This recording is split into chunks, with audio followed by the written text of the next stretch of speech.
My son had spent 3 months building a plan to steal my house. He had no idea I'd been sitting 40 feet away from him for the past 40 minutes. The chair in the waiting room had a loose bolt on the left armrest. I know because I spent 40 minutes holding it still with my thumb while I watched my son try to sell my house. The window between the waiting area and the main processing room was one-way glass, the kind that looks like a standard mirror from the other side. I had asked Patricia Chen about it when I arrived. She had said, "Yes, we installed it 2 years ago. For security." I had nodded and chosen the chair with the best angle.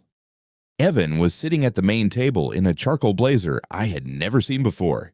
He had his hands folded on top of a manila folder, and he was talking the way he always talked when he wanted something, which was with his chin slightly raised and his words spaced a little too evenly, like a man reading from an internal script he had rehearsed until it stopped sounding rehearsed. The woman next to him was wearing a cream-colored wool coat.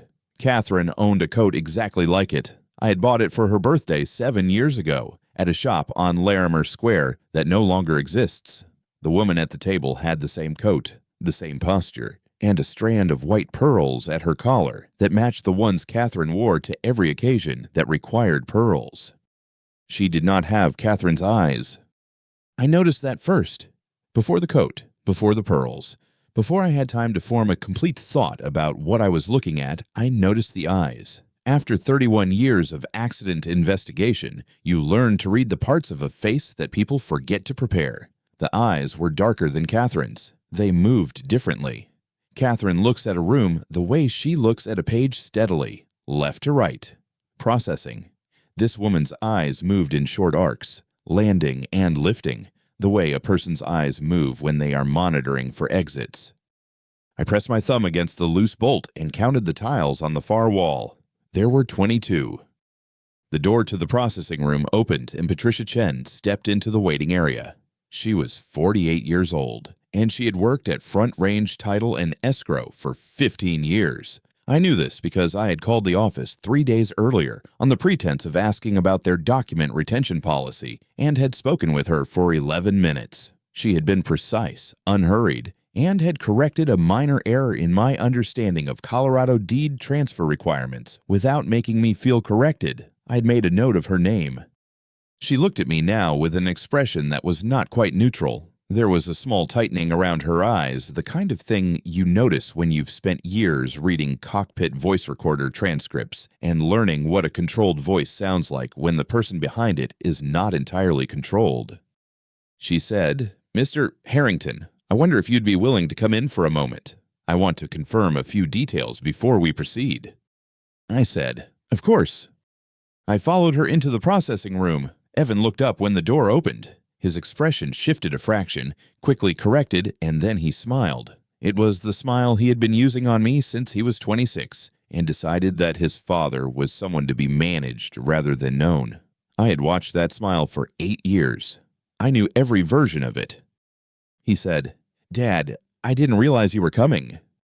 I said, "I had some time." I looked at the woman in the cream coat. Up close, the resemblance was more deliberate. The hair color was right silver brown, Catherine's exact shade. The pearls were the correct length. The coat was not just similar, it was the same style, same cut, possibly the same brand. Someone had done careful work. The woman looked at me with those darker, monitoring eyes and said nothing. Patricia set a document on the table, the deed transfer form, 3 pages, already signed on the lines designated for the property owner. She placed it next to a Colorado driver's license, which she had evidently asked for earlier and not yet returned. She looked at the license. She looked at the woman. She looked at the license again. She said, "Mrs.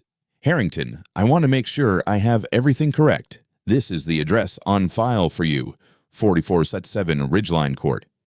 The woman said, "Yes, that's correct." Her voice was steady. I gave her credit for that. The address was correct. The name on the license was correct.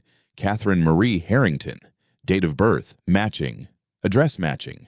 Photograph. And here was where it had started to come apart, because the photograph on the license was Catherine, but the face across the table was not. And Patricia Chen had been looking at that gap for long enough that a small line had appeared between her eyebrows. I looked at the signature on the deed transfer. Catherine's signature is a thing I know the way. I know my own handwriting, not because I have studied it, but because I have watched her sign 34 years of documents. Birthday cards, school permission slips, mortgage renewals, Christmas packages. The signature on the deed was close. It was genuinely close. But the second loop on the capital H was slightly too large, and the trailing line on the final N came up at the wrong angle. Someone had practiced. They had not practiced enough. Evan said, "My mother has been having some memory difficulties. Her handwriting has changed a little. It's not unusual at her age." He said it pleasantly. He was still using the smile. "She wanted to get this transfer done while she's feeling well. It's been on her list for a while." Patricia looked at the signature on the deed.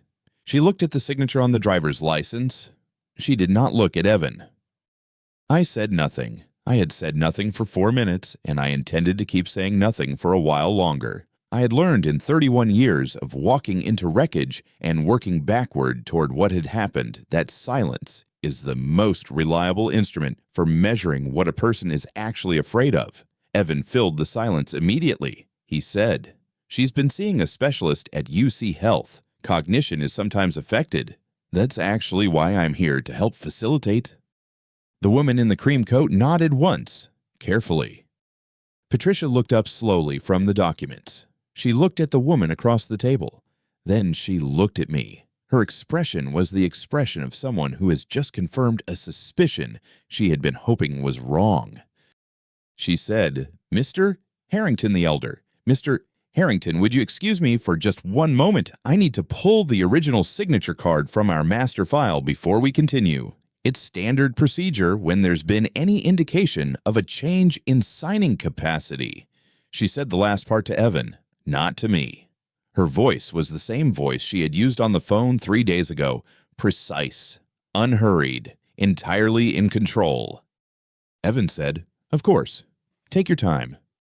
Patricia gathered the license and the deed and walked toward the back office. The door closed behind her with a soft click.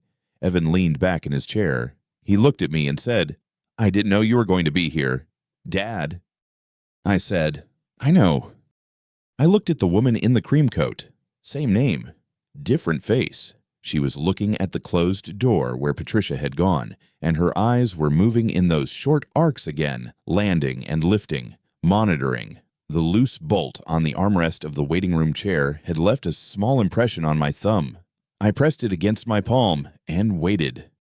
Patricia had said she needed to check the master file. I had been in this business long enough to know that when someone says they need to check one thing, they have already decided to check several others. The back office had a phone. She would use it. What happened in the next 10 minutes would not be random. It would be the result of 15 years of a careful woman doing her job correctly. In a room where my son had made the mistake of assuming that careful women could be managed the same way he managed everything else. I looked at the ceiling, 22 tiles. I had counted right.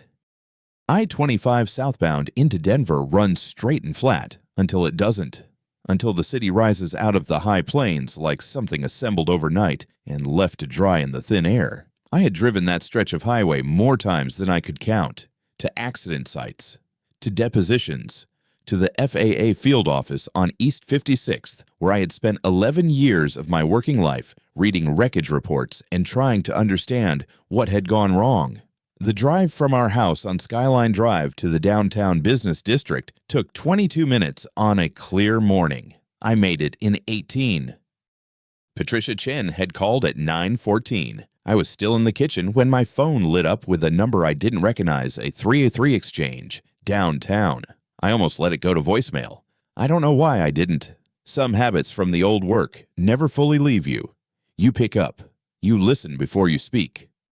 She introduced herself as Patricia Chen, Senior Notary Associate at Colorado Title and Deed Services, 1740 Larimer Street. Her voice was measured, the kind of voice that delivers difficult information without editorializing. She said they had a deed signing scheduled for 10 a.m. She said the property in question was 4521 Skyline Drive, Denver, Colorado. She said the grantor on the document was listed as Catherine Harrington. She said, before I could respond, that she was calling because company protocol required the presence of both spouses when a jointly held marital property was being transferred, and that she had been unable to reach my wife directly to confirm. I set down my coffee cup. I said, "My wife didn't schedule a deed signing." Patricia said, "I see." A pause. Then, "Mr. Harrington, I think it would be useful if you could come in before 10. I was already moving toward the garage. Catherine was upstairs. She had been managing a sinus infection for the past week, nothing serious, but enough to keep her home, resting in the back bedroom with the curtains drawn against the morning light. She didn't know I was leaving. I didn't wake her to explain. I wrote her name on a notepad by the kitchen phone, Catherine. I'll be back by noon, and left it where she would see it if she came downstairs. Then I drove south on 25 and let the city rise up around me. Colorado Title and Deed Services occupied the ground floor of a narrow brick building on Larimer, wedged between a commercial insurance office and a sandwich shop that hadn't changed its awning since 2009. I had been inside once before, 14 years ago, when Catherine and I refinanced after the market correction. The lobby had the same dark wood paneling, the same frosted glass partition between the waiting area and the notary stations. What it also had, which I had not noticed 14 years ago, was a narrow side corridor with a window that ran along the interior wall of the main conference room, a standard design feature in older title offices, meant for supervisory observation during signings. I noticed it now because I was looking for it.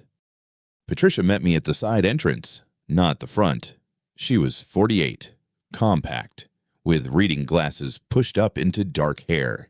She had the look of someone who had already made a decision and was waiting to see if the world would confirm it. She shook my hand once, firmly, and led me down the corridor without speaking. She pointed to the observation window and said, quietly, "They arrived at 9:40. Your son and a woman he introduced as your wife." She said it without emphasis. She let me look. The conference room was standard, a rectangular table, 4 chairs, a credenza along one wall with a printer and a stack of manila folders. Evan was seated with his back to the window, which meant I was looking at the side of his face. He had his phone on the table, face down, and his hands folded on top of it. He was wearing the dark gray blazer he kept at his office at Skyward Lux, the one with the small Skyward logo embroidered on the inside collar. I had seen that blazer at his company's ribbon cutting 2 years ago. I had taken a photograph of him in it. The woman seated across from Patricia was not my wife. She was close. I will give Evan that much. He had been careful about the clothes. She was perhaps 58, with Catherine's general build and the same coloring, the same way of holding her shoulders slightly forward. Her hair was cut and colored to match the photograph in the passport that sat open on the table in front of Patricia. She was wearing Catherine's blue wool jacket, the one with the narrow lapels that Catherine had bought in Vancouver 8 years ago and wore every autumn without fail. On her left wrist, catching the overhead light, was a strand of small graduated pearls. I recognized those pearls before I recognized anything else. My mother had worn them at my parents' 40th anniversary dinner. When she died, I brought them home in a velvet pouch and gave them to Catherine the following spring. Standing in our kitchen on Skyline Drive. That was 35 years ago. Catherine kept them in the cedar box on her dresser. She wore them twice a year, Easter and their anniversary. She had worn them last month. I stood at the window and did not move.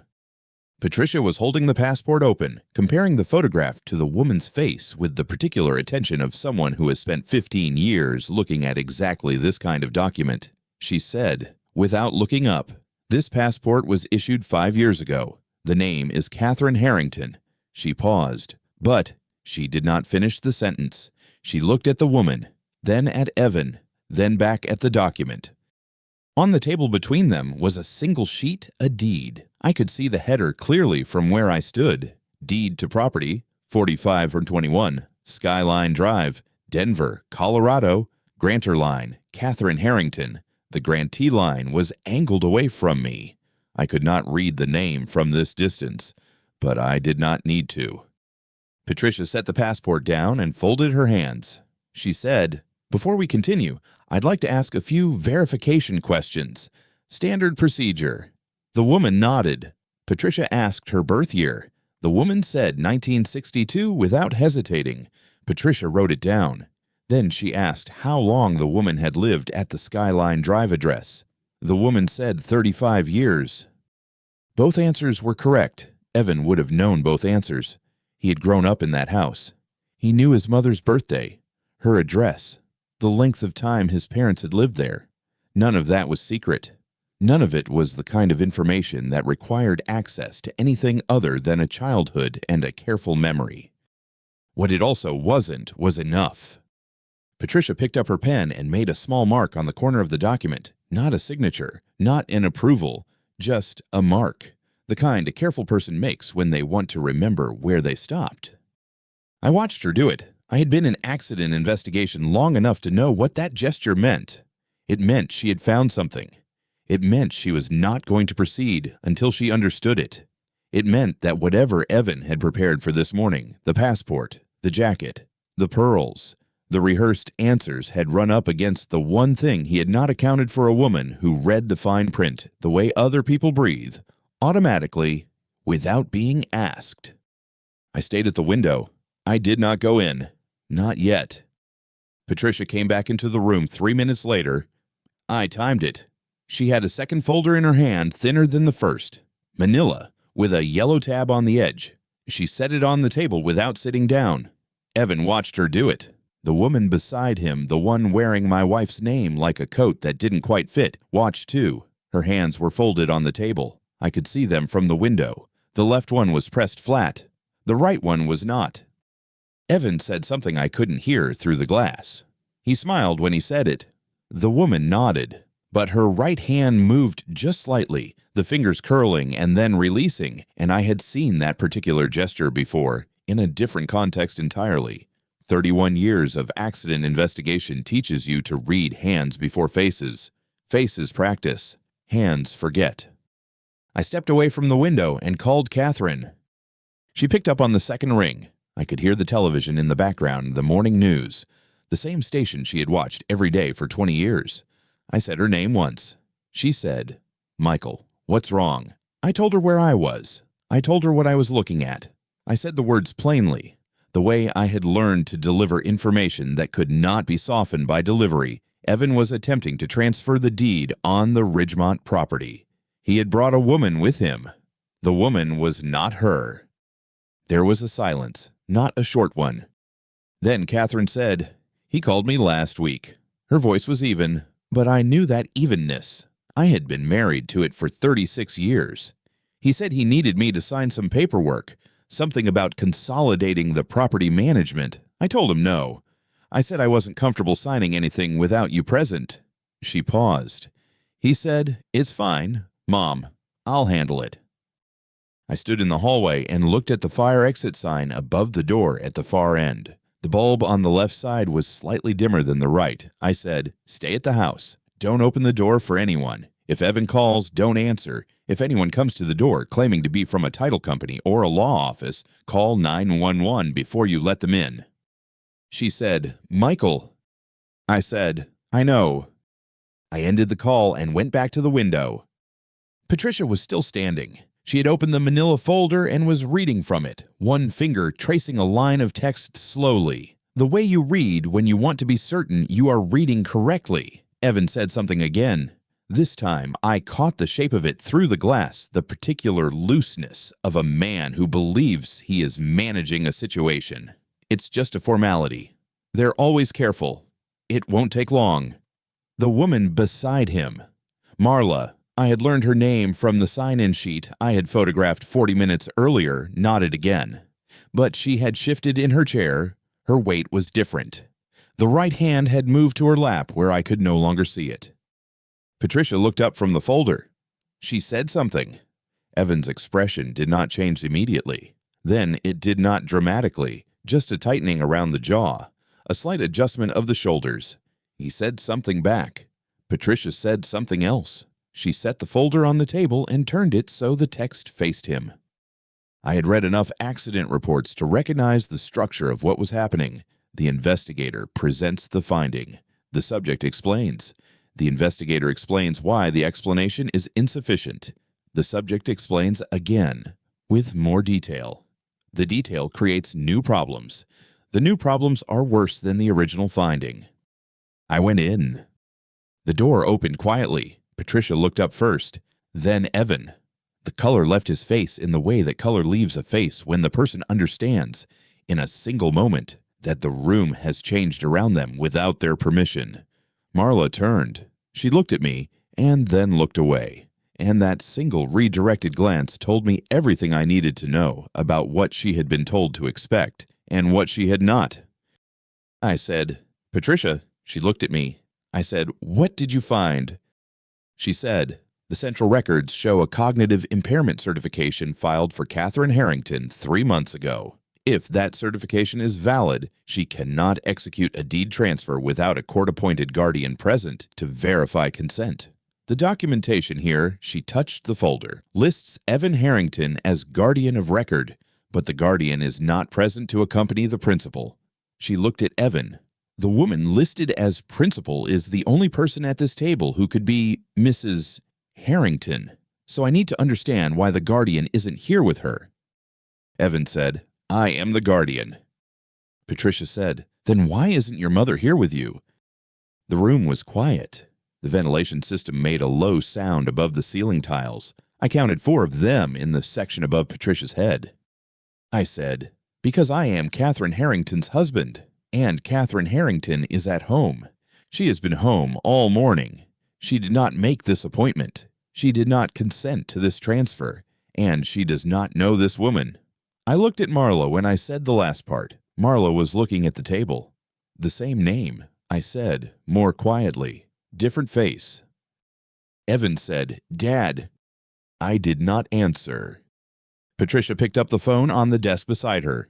She said, "I need to call the police." Evan stood up. The chair scraped back hard against the floor. He said, "Patricia, wait. This is a family matter. We can resolve this without—" Patricia said, "Sir, please sit down." He didn't sit. He looked at me instead. I was still in the chair across from him. I hadn't moved.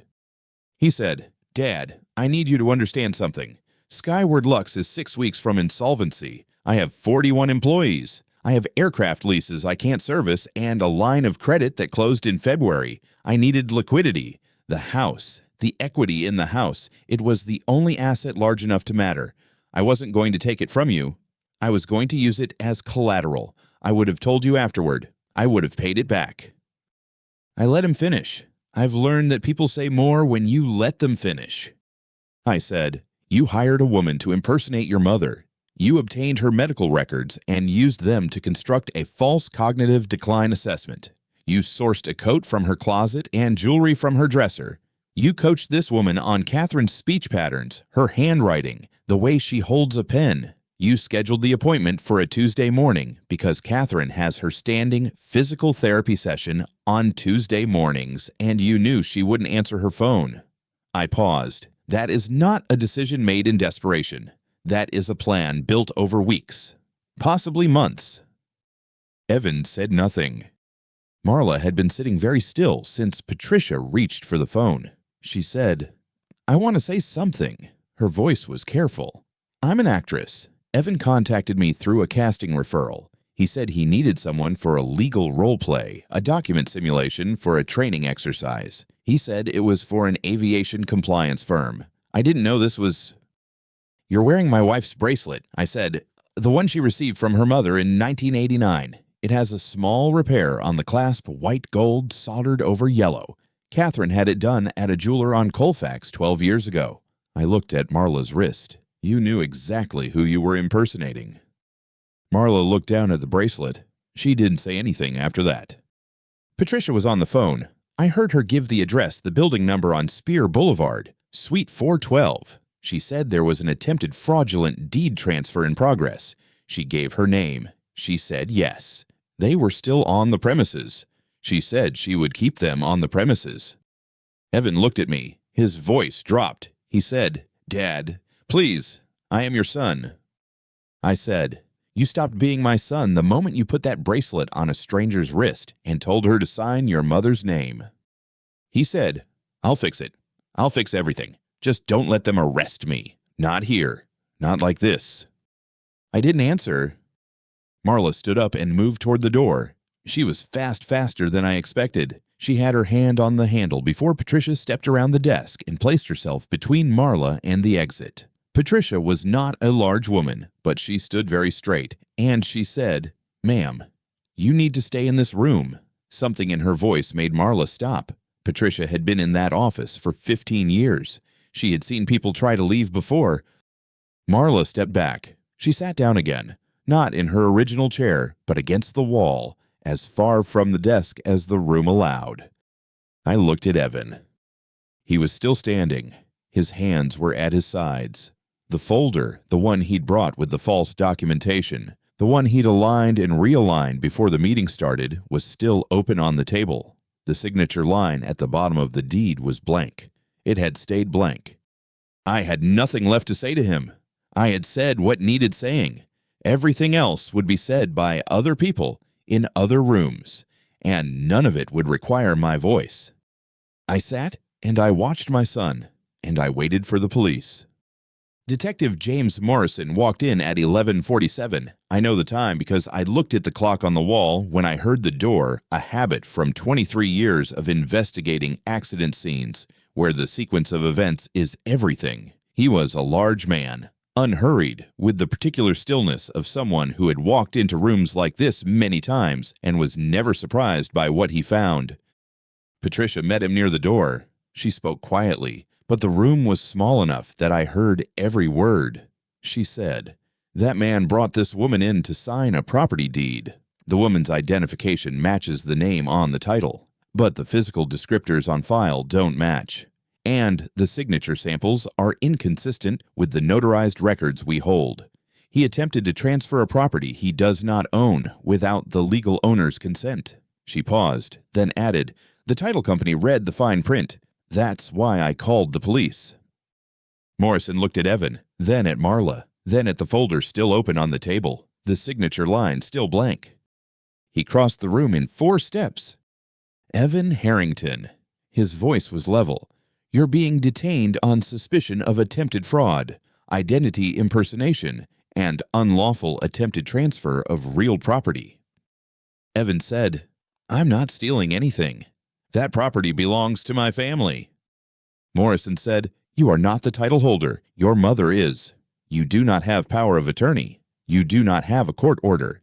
You brought a woman into this office using your mother's identification and attempted to execute a deed transfer without the legal owner's knowledge or consent. That is not a family matter. That is a crime." Evan opened his mouth. He closed it. Morrison turned to the second officer who had come in behind him and gave a short nod. When they searched Evan's jacket, they found a hotel keycard, the kind with a white sleeve, room number written in pencil. Morrison held it up. "What hotel?" he said. Evan said nothing. Morrison said, "We'll find it. If there's additional documentation at that location, additional materials prepared for additional transactions, we will find those too." Marla was escorted out first. She didn't look at Evan. She didn't look at me. She looked at the floor and kept looking at it until she was through the door. Then they brought Evan. He passed the table where the deed was still lying open. He passed Patricia, who was standing to the side with her arms folded, watching with the expression of a woman who had given 31 years to this work and did not take what had just happened lightly. He passed me last. He stopped for 1 second. He looked at my face. Then he said it, not the way he had said it earlier in the room, not with the managed voice, not with the smile. He said, "Dad," just that. His voice broke on the single syllable, the way a voice breaks when the person behind it finally understands that what they are asking for is not available. Morrison was 3 feet away. Patricia was standing to the side with her arms folded. They both heard it. I looked at my son for 1 moment at the folder he had prepared and carried and aligned on that table, at the blazer with the Skyward logo on the collar, at the face I had watched grow from a boy's face into this one, and then I turned away. I looked at the deed still lying face down on Patricia's desk. I did not look back. I had thought about what I might say at this moment. I had thought about it for weeks. In the way you think about things you hope will never become necessary. In the end, I said nothing. I looked at my son at the set of his jaw, at the folder he had prepared and carried and aligned on that table, and I gave him one slow nod. Then I looked away. The door closed behind him. Patricia set the deed face down on her desk and picked up her phone to begin the required documentation. Outside, I heard a car door. I did not watch him leave, but someone else did. The building on Larimer shares a lobby with a commercial insurance office on the second floor. I learned this later from Patricia, who told me without being asked, the way she told me most things plainly, as a matter of record. A man named Curtis Briggs, a financial advisor whose office was directly above the title company, had been walking through the ground floor lobby on his way to a noon appointment when the two officers came through with Evan and Marla. Curtis Briggs knew Evan. He had been a prospective investor in Skyward Lux, had attended the ribbon cutting 2 years ago, had taken a meeting, had ultimately declined. He recognized Evan immediately. He stopped walking. He stood in the lobby and watched Evan Harrington in the charcoal blazer with the Skyward logo on the collar be walked past the front desk and through the glass doors to the patrol car at the curb.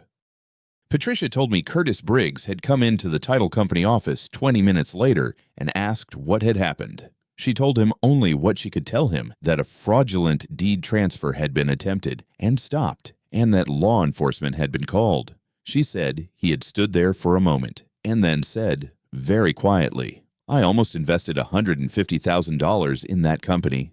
Patricia had not responded to that. There was nothing to respond to. He had left. She had gone back to her desk. Patricia set the deed face down on her desk and kept it there. She did not slide it into a folder or hand it back to anyone. She simply placed it down, face down, the way you set aside something that has become evidence. I stayed in the chair across from her desk while she typed. The office had gone quiet, the kind of quiet that follows a room being emptied of people who left in handcuffs. One of the overhead lights buzzed faintly. I had not noticed it before. I noticed it now. Patricia finished a line of text, paused, and looked up. "Mr. Harrington," she said, "this deed will not be recorded. We're filing a full incident report with the county recorder's office and forwarding everything to the State Title Insurance Bureau. Detective Morrison will receive our documentation by end of business today." She had the calm of someone who had rehearsed this sentence before, not because she said it often, but because she had known since the moment she picked up her phone to call 911 that she would need to say it clearly. I told her I understood. She said, "If I hadn't pulled the original signature card from the 2019 refinancing, the one your wife signed in this office, not a copy, the original card we keep on file, I might not have caught it. The loop on the lowercase a's in Harrington. Your wife makes a closed loop. This signature made an open one." She said it without drama, as a statement of professional record. "Same name," she said, "different hand." I looked at the deed still lying face down on her desk. 41 years of mortgage payments, 2 refinancings, 1 title dispute with a neighbor over a survey line in 2003, and a document my wife had signed in this same building in 2019. All of it had come down to the loop of a lowercase letter. "If you hadn't read carefully," I said, "we would have lost everything." Patricia said, "That's what the fine print is for." She went back to typing. I sat with that. My phone rang at 4:47. The number was one I recognized, Alpine Trust, the institution that held the joint real estate account Catherine and I had maintained since 1994, the account we used for property taxes, insurance, and any transaction tied to the house on Ridgemont Drive. I had not called them. They were calling me. The man who spoke identified himself as Gerald Fitch, Senior Accounts Manager. He had a measured voice, the kind that delivers unwelcome information without inflection. He said, "Mr. Harrington, we're reaching out because our compliance team flagged a pattern we need to bring to your attention. Over the past 3 months, there have been 3 separate attempts to initiate wire transfers from Mrs. Harrington's individual signing authority on the account. Each attempt was rejected automatically because the transaction type requires dual authorization, both signatures, yours and hers. The amounts were substantial. The most recent attempt was 11 days ago. I asked him to repeat the figure from the most recent attempt. He did. I wrote it on the back of a business card Patricia had set on the desk when I first sat down. I looked at the number for a moment, then turned the card over. Gerald Fitch said, "All 3 attempts originated from the same IP address. We've already flagged the account and suspended remote access pending your instruction. I want to be clear, no funds were transferred, but the pattern suggests this was not accidental." I told him to keep the account suspended and that Detective Morrison of Denver PD would be in contact. He said he would prepare the documentation. I thanked him and ended the call.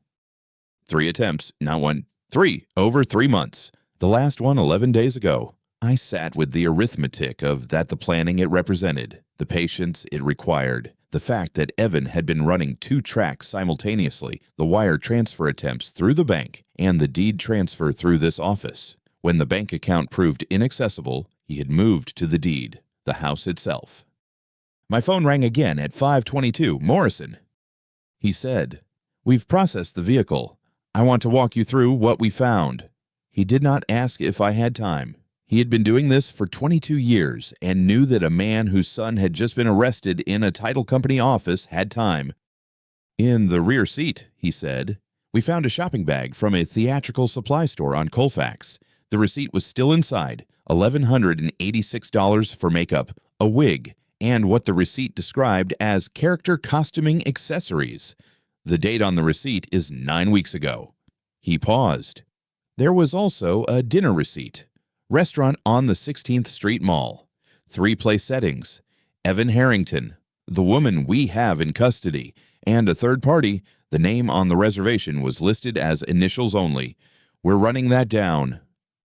I asked the question I already knew the answer to. "How long has he been planning this?" Morrison said, "Based on what we have in hand, the theatrical supply receipt, the dinner, a printed timeline we found folded in the glove box, at minimum 3 months, possibly longer. We're pulling the financial records for Skyward Lux. There are irregularities that predate the deed attempt. We'll know more in 48 hours. A printed timeline, folded in the glove box. I thought about the folder Evan had carried into this office, the one he had aligned and realigned on the table while Patricia reviewed the documents. I had watched him straighten it 7 times. At the time, I had read it as nervousness. Now I understood it differently. He had spent 3 months building something, and he had wanted the edges to be even. Morrison said he would call when they had more. I told him I would be available. He said, "Mr. Harrington, for what it's worth, most of these things don't get caught. People walk out of offices like this with recorded deeds, and the other party never knows until they go to sell. Your wife's original signature card is the reason we're having this conversation." I thanked him and set the phone down on Patricia's desk. She had finished her documentation. She printed 2 copies, one for her file, one for me, and slid mine across the desk in a plain manila envelope. She did not say anything else. She had said what needed to be said. I picked up the envelope and stood. The light above us was still buzzing. I had counted it 17 times while I was on the phone with Morrison. I did not mention this to Patricia. I simply picked up my coat from the back of the chair, tucked the envelope under my arm, and walked to the door. Outside, the air was cold and the light was going. The mountains to the west had already lost their color. I stood on the sidewalk for a moment and looked at nothing in particular. 3 months, a theatrical supply store on Colfax, a dinner for 3, a printed timeline, folded in the glove box, with even edges. I walked to my car and sat for a while before I started the engine. Detective James Morrison called me on a Tuesday morning, 8 days after Patricia Chen had called the police. I was at the kitchen table with coffee I hadn't touched, watching the light come across the ridge to the east. Catherine was upstairs. She had been sleeping later than usual since that afternoon at the title company, and I had not pushed her to rise earlier. Some things take the time they take. Morrison asked if we could come in to the district office on Champa Street. He said he had information he wanted to share in person. I told him we would be there at 11. Catherine came downstairs at 9:30. She poured her own coffee and stood at the window for a while without speaking. She had done that more in the past week than in the 34 years I had known her. I understood it. The view from that window, the ridge, the roof lines, the particular way the morning light moved across the hill was the same view she had looked at her entire adult life, and she was trying to decide whether it still looked the same to her. I didn't ask. I told her Morrison wanted to meet. She nodded once and went upstairs to get dressed. Morrison's office was on the 3rd floor. He was already standing when we came in a deliberate courtesy, I thought, from a man who had done this kind of meeting many times. He shook Catherine's hand first, then mine. He had a folder on the desk and a second folder beside it. He waited until we were both seated before he opened either one. He said they had found evidence that Evan had attempted to access the Millbrook property not once, but 3 times over the preceding 14 months. The attempt at the title company had been the most direct. The earlier 2 had been quieter, a forged power of attorney submitted to a county clerk's office in August, which had been rejected for an unrelated technical deficiency, and a letter sent to our mortgage servicer in March of the previous year requesting a payoff statement in Catherine's name. Neither had succeeded, but together with the attempt Patricia had stopped, they established a pattern that the DA's office considered sufficient for the charges they intended to file. Morrison set a single page in front of Catherine. He said they had also found, in the course of examining Evan's financial records, that he had used her name and social security number to open credit lines at 3 separate banks. The total was $450,000. Morrison said the amounts, the timing, and the documentation method were consistent with what he described as a structured fraud, meaning it had been designed to stay below thresholds that would trigger automatic review. He said Catherine could pursue civil recovery in addition to whatever the criminal proceedings produced. He said the DA's office would assist with that documentation if she chose to proceed. Catherine looked at the page for a moment. She did not pick it up. She said, "He used my name. It was not a question." Morrison said yes. She folded her hands on the table and looked at the wall to the left of Morrison's desk. There was a framed commendation on the wall, slightly off-center. I looked at it too. I said, "Evan is my son." Morrison said, "I know, but he made these choices over more than a year, deliberately and repeatedly." He paused. "That's not something that happens by accident or impulse." I nodded. He was right, and I had known he was right since the moment I stood on the sidewalk outside the title company and looked at the mountains losing their color. The patience required to plan what Evan had planned, the theatrical supply store, the printed timeline, the woman recruited to wear my wife's face into a room where I would be sitting. That kind of patience does not come from desperation. It comes from decision. He had decided, repeatedly, over 14 months. He had decided.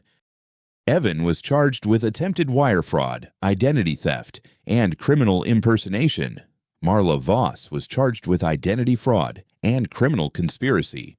Morrison told us, without being asked, that Marla had cooperated with investigators within 48 hours of her arrest. She had provided a full account of her arrangement with Evan, the amount she had been paid, the instructions she had received, the number of times they had rehearsed Catherine's signature. Morrison said her cooperation would likely reduce her exposure. He said this without editorial comment, and I appreciated that.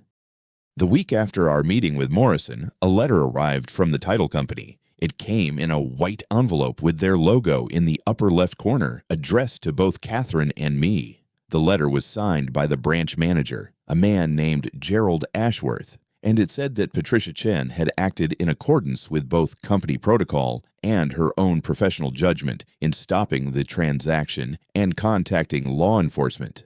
It said the company considered her actions a reflection of the standards they held for all their staff. It said they regretted the circumstances that had brought us to their office and hoped we understood that our security as clients was their first obligation. Catherine read the letter twice. She set it on the kitchen counter and did not say anything for a long time. Then she said, "I want to write her a note." I told her I thought that was a good idea. The following Thursday, investigators from the Colorado Division of Securities contacted Skyward Lux directly.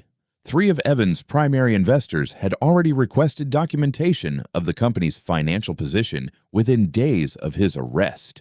By the end of that week, 2 had formally withdrawn their capital commitments. The 3rd retained an attorney. The charter contracts that had been Evan's primary revenue were being reviewed for compliance with licensing requirements that, according to the investigator who called to inform me, Evan had been misrepresenting to clients for approximately 2 years. I was standing on the back porch when that call came.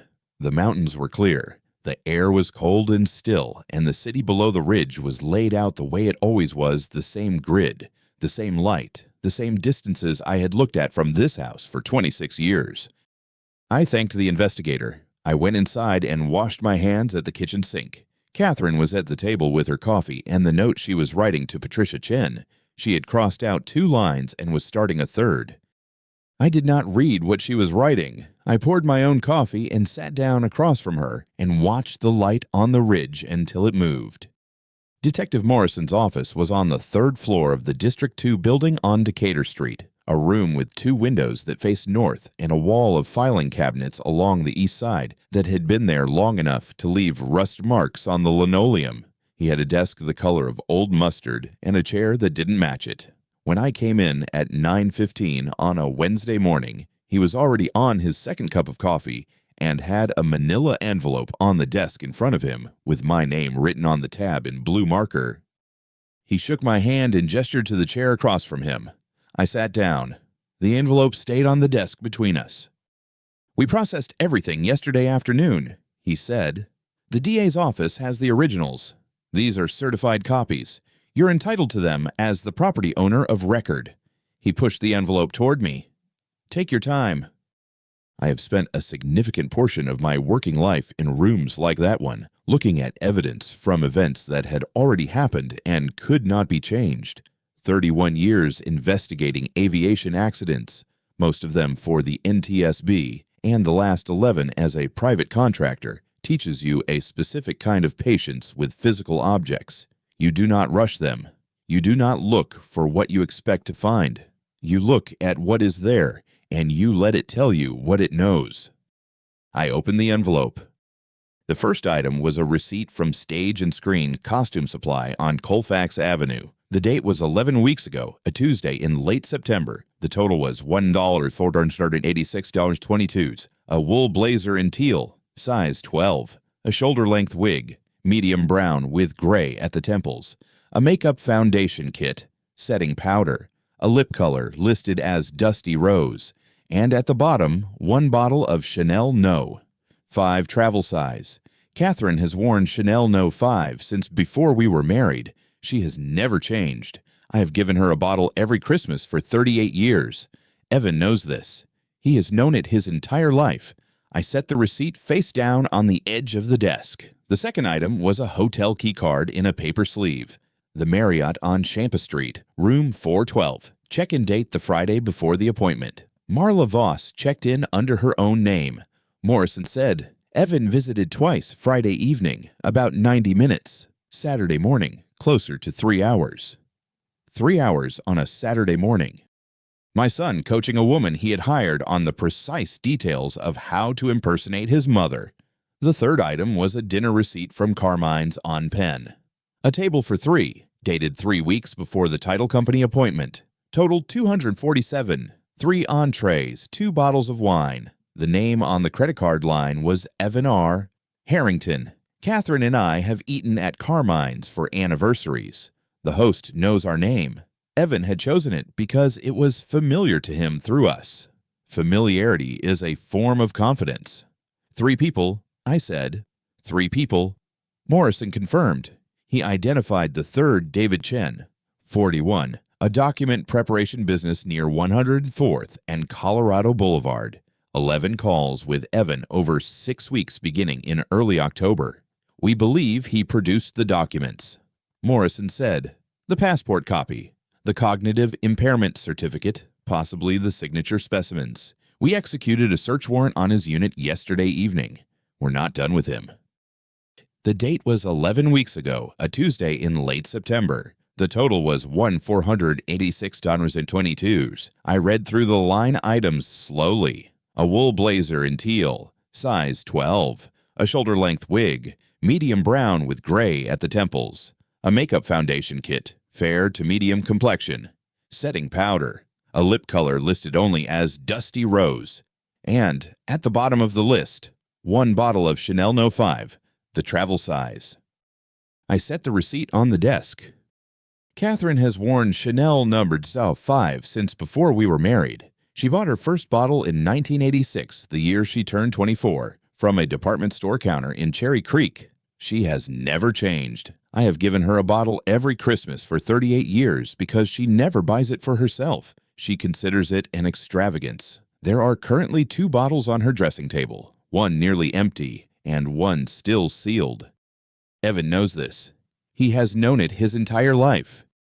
I looked at the receipt for another moment, then set it face down on the edge of the desk. The second item was a hotel key card in a paper sleeve. The Marriott on Champa Street, downtown. Room 412. The sleeve had a check-in date stamped on it the Friday before the appointment at the title company. 2 nights. "Did you pull the registration?" I asked. Marla Voss checked in under her own name. Morrison said, "Paid cash for both nights. The hotel confirmed it this morning. We have her on their security footage in the lobby and in the elevator. She was alone when she checked in. Evan Harrington visited the room twice, once Friday evening around 8, once Saturday morning around 10, both times on the elevator footage." I thought about that. Friday evening and Saturday morning. The appointment at the title company had been Monday. That gave them the entire weekend in that room, presumably going over whatever they needed to go over, practicing, reviewing documents, making sure everything aligned. "How long were those visits?" I asked. Friday, about 90 minutes. Saturday, closer to 3 hours. 3 hours on a Saturday morning, 11 floors above Champa Street, my son coaching a woman he had hired on the precise details of how to impersonate his mother, what to say, how to sign, what questions to expect, what to do if someone asked something unexpected. I picked up the next item. It was a dinner receipt from Carmine's on Penn, a table for 3, dated 3 weeks before the title company appointment. The total was $247 and some cents. The server's name at the top was listed as Brianna. 3 entrees, 2 bottles of wine, 1 dessert. The name on the credit card line was Evan R. Harrington. "I know Carmine's. Catherine and I had our anniversary dinner there the year we turned 50. The year she decided she wanted to mark the occasion somewhere that felt like a real occasion. We have been back 4 times since. It is not a restaurant Evan frequents on his own. It is not the kind of place his clients take him, or that he takes them. It is specifically our restaurant in the way that certain places become attached to certain people over enough years." 3 people, I said. 3 people. Morrison confirmed. We identified the third from the credit card records and cross-referenced with the document evidence. His name is David Chen. I looked up. "Not Patricia Chen," Morrison said, anticipating the question. "No relation, as far as we know. David Chen, 41 years old, listed address in Thornton. He runs what appears to be a document preparation business out of a commercial unit near 104th and Colorado Boulevard. We've been looking at him for about 14 months for a separate matter, fraudulent notarization, primarily. His name came up in Evan's phone records. They exchanged 11 calls over a 6-week period beginning in early October. "Who is he to this?" I asked. "We believe he produced the documents," Morrison said. "The passport copy, the cognitive impairment certificate, possibly the signature specimens Marla used to practice. We executed a search warrant on his unit yesterday evening. I can't share details of what we found there yet, but I can tell you we're not done with him." I set the dinner receipt next to the hotel keycard and picked up the last 2 items together. The first was a color photocopy of what appeared to be a United States passport. The photograph was Catherine's face, or close enough to it to pass a quick inspection. The name was Catherine Ann Harrington. The date of birth was correct. The issue date was recent, within the last year, But the document number was wrong. I know Catherine's passport number the way I know the serial numbers on certain aircraft components. I spent years examining, not because I memorized it deliberately, but because I have looked at it enough times that it settled into memory on its own. The number on this copy was off by 2 digits in the middle sequence. Patricia Chen caught the passport discrepancy, Morrison said. Among other things, she told us she noticed the lamination texture was slightly different from what she normally sees on recent U.S. passports. And then, when she ran the ID verification protocol, the document number didn't return a match. That's when she came and found you in the waiting area. That's when she excused herself, I said. Right, she went to the back office, called the non-emergency line, and then came back out and asked both parties to wait. Standard procedure for suspected document fraud. She handled it correctly. I thought about Patricia Chen at her desk with that passport copy in front of her, reading the fine print the way people with 15 years in that chair learn to read it, not skimming, not assuming, but actually looking. The lamination texture, the document number sequence, the small things that are only visible if you are paying attention and if you already know what right looks like. In aviation accident investigation, we call it pattern recognition. You build the pattern over years until deviation from it registers before you can articulate why. Something is wrong before you know what is wrong. Patricia Chen had 31 seconds of that feeling before she confirmed it with the verification system. 31 seconds was enough. The second document was a one-page certificate on what appeared to be medical letterhead. The heading read, Cognitive Assessment Report. The patient name was Catherine Ann Harrington. The date was 6 weeks before the title company appointment. The certifying physician was listed as Dr. Raymond Okafor, a neurologist with an address in Inglewood. I read the assessment summary. It described a patient with early-stage cognitive decline consistent with mild vascular dementia, with a recommendation that financial and legal decisions be managed by a designated family representative. At the bottom, there was a signature and a license number. The physician, I asked. Dr. Raymond Okafor retired in 2019 and moved to Florida. Morrison said, he is not aware his name and license number appear on this document. We contacted him yesterday.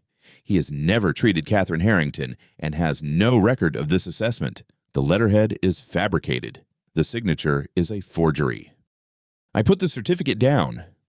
I have looked at a great many documents in my professional life. Maintenance logs, inspection reports, air traffic control transcripts, flight data recorder readouts. I have looked at documents that were altered, documents that were incomplete, documents that were fabricated from nothing. I know what that work costs in time and attention. Whoever produced this certificate had access to a real physician's license number, knew enough about neurological assessment language to make the summary sound plausible, and understood that the specific diagnosis they chose, early-stage cognitive decline, would provide legal cover for a family member to act on behalf of a parent in a real estate transaction without that parent being present. That is not improvised. That is researched. Morrison, I said, how long do you think this took to put together?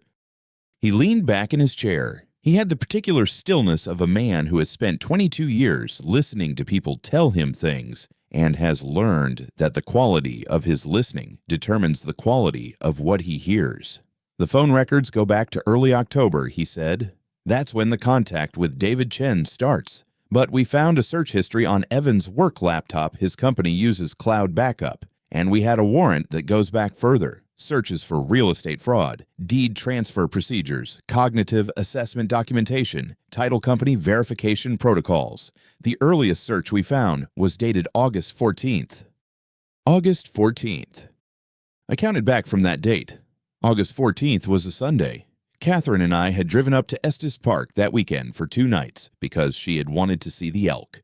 We had eaten dinner at a small restaurant near the park entrance and driven home Monday morning. It was an ordinary weekend. Nothing about it had seemed significant at the time. Evan had not come with us. He had said he had work. He often said he had work. That's 4 months, I said. At minimum, Morrison said. Possibly longer. Those are just the searches we can document. I picked up the dinner receipt from Carmine's again. Table for 3. Evan, Marla, David Chen. 3 weeks before the appointment. By that point, the documents were already made. The hotel room was already booked. The appointment at the title company was already scheduled. That dinner at Carmine's at the restaurant Catherine and I have gone to for anniversaries, where the host knows our name. That dinner was a rehearsal dinner, the final coordination meeting before the performance. He had chosen the restaurant because he knew it, because it was familiar to him through us, because familiarity is a form of confidence. I have investigated 47 major aviation accidents in my career. 3 of them involved deliberate act sabotage, 1 case of insurance fraud, 1 case of a pilot who had falsified his medical certification for 11 years before the falsification caught up with him.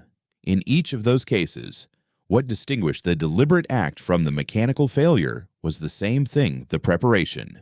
Mechanical failures are opportunistic. They occur at the point of weakness, at the moment the stress exceeds the tolerance. Deliberate acts are structured. They have timelines. They have contingencies.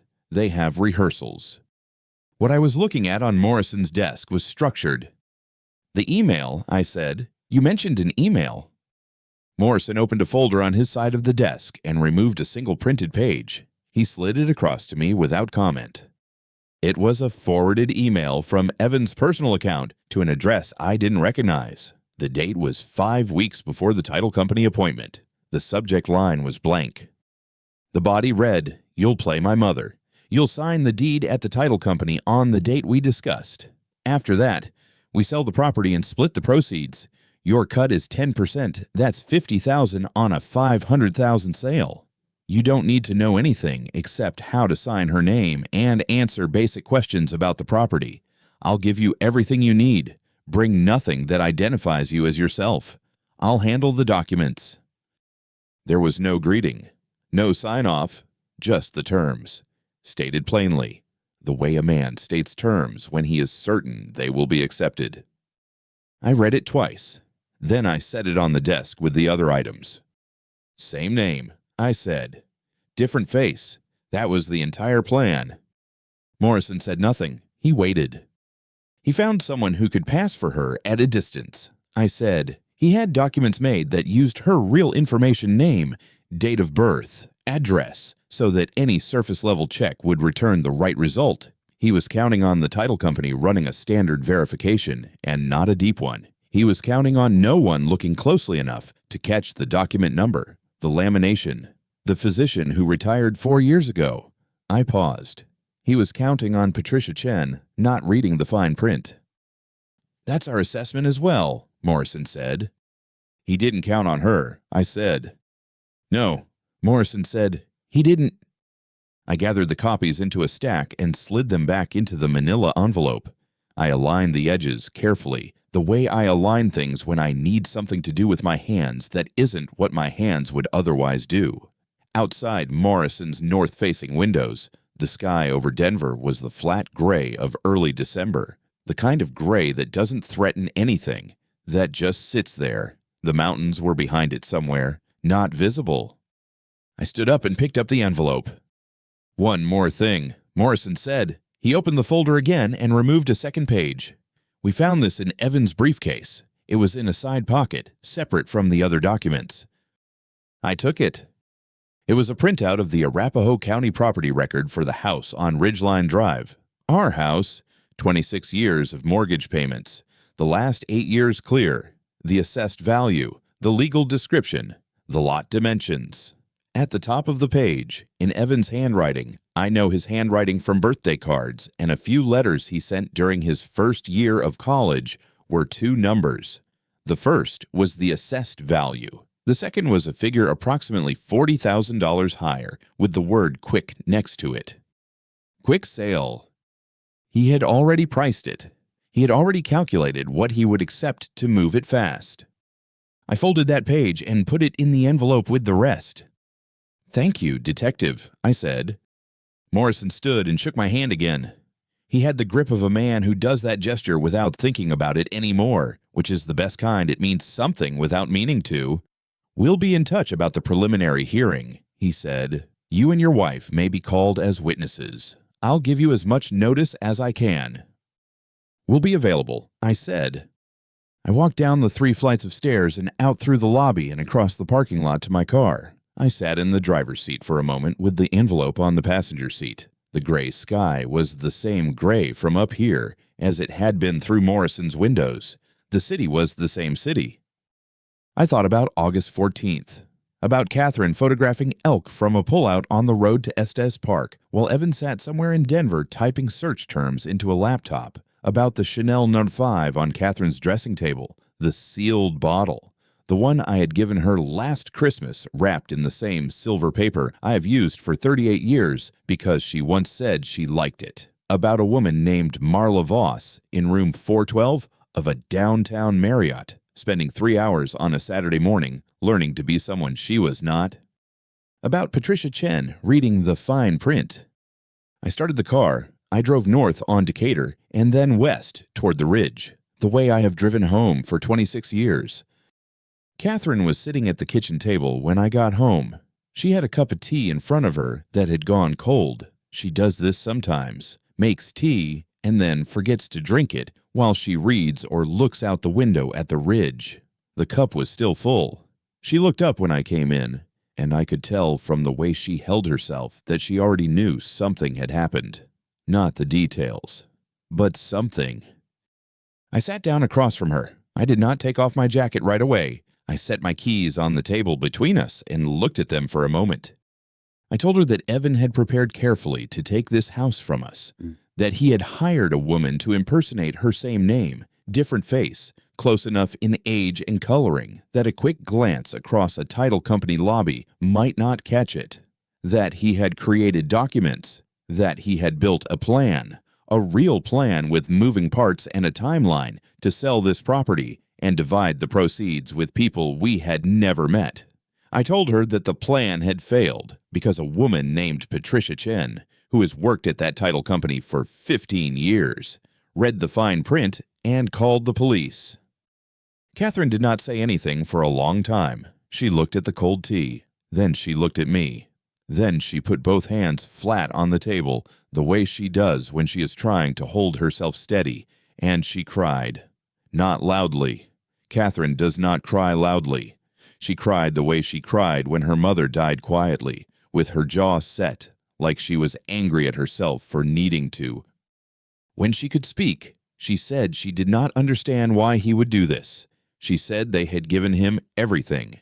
She listed things the way people do when they are trying to make sense of something that doesn't make sense: the flight school tuition, the $20,000 to cover Skyward Lux's first-year insurance costs, the summer he came back from his first failed business and stayed in this house for 4 months, and she cooked dinner every night and did not say a word about it.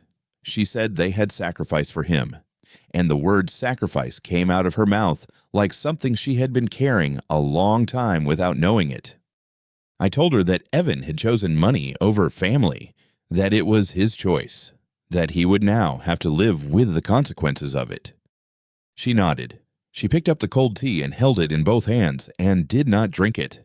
Outside, the light on the ridge was going orange. We sat there for a while without talking, which is something we have always been able to do. I called Morrison the next morning. He answered on the second ring.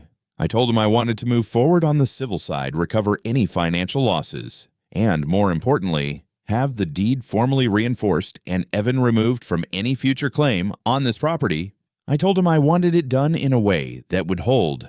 Morrison said he would connect me with the DA's office and that the documentation Patricia had preserved would carry significant weight. He said, "You understand this will take time." I told him I understood. I had been in accident investigation for 23 years.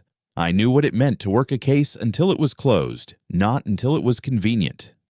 The civil filing went through 6 weeks later. Evan's attorney attempted to argue that the whole arrangement had been a misunderstanding, that Evan had believed he had authorization, that the woman accompanying him had simply been a friend helping with paperwork.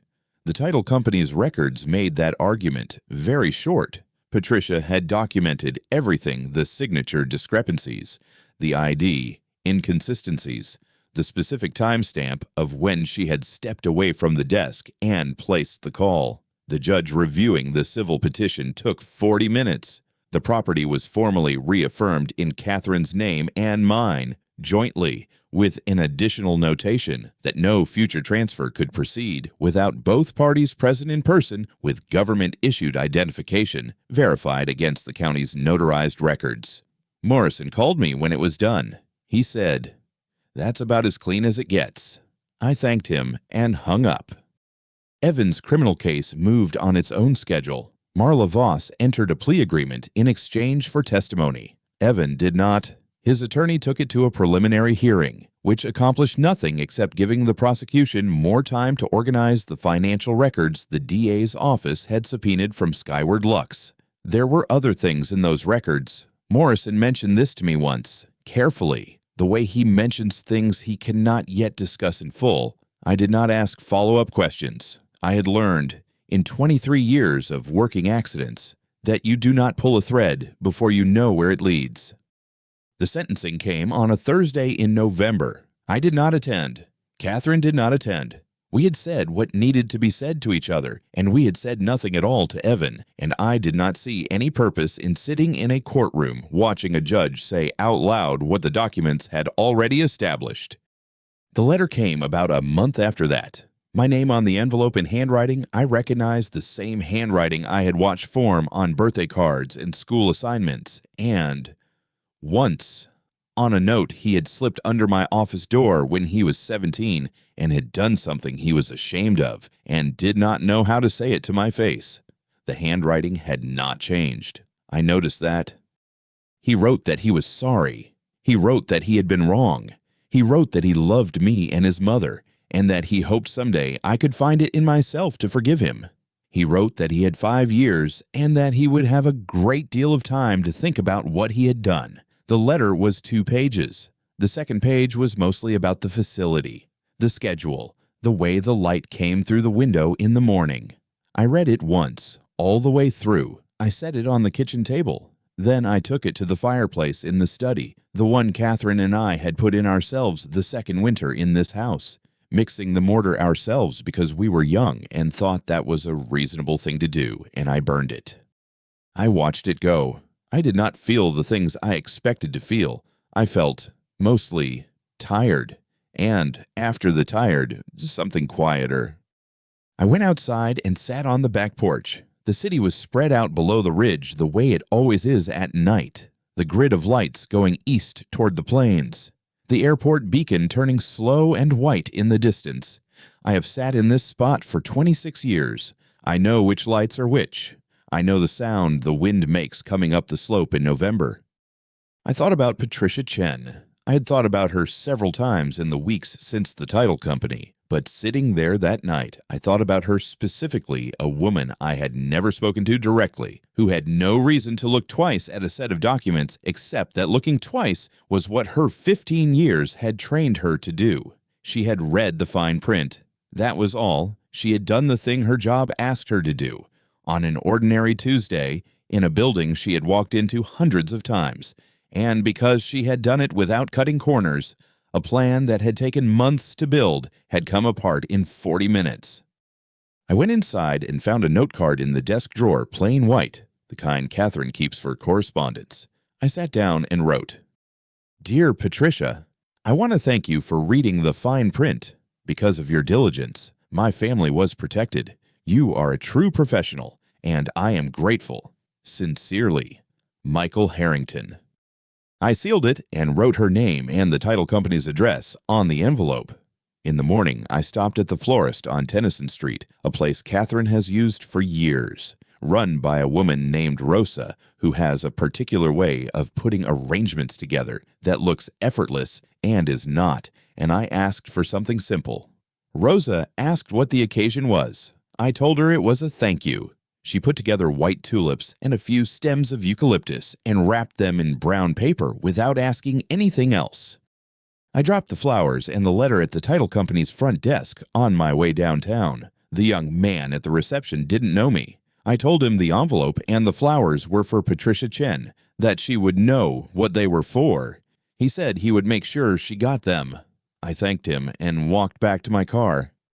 I drove home the long way, up through the neighborhood where the streets go quiet and the houses sit back from the road and the trees are old enough to meet overhead. The same road I have driven for 26 years. The city was clear in the morning light, spread out below the ridge, ordinary and exact. I did not look back at the title company building as I turned north. I had other things ahead of me. If you've ever watched someone you raised try to use your own name against you and then watch the truth come out, not because you forced it, but because you were simply prepared, you already understand why silence, sometimes, is the most powerful thing a person can carry. These stories don't belong to me alone. If they find something true in you, I'll keep telling them.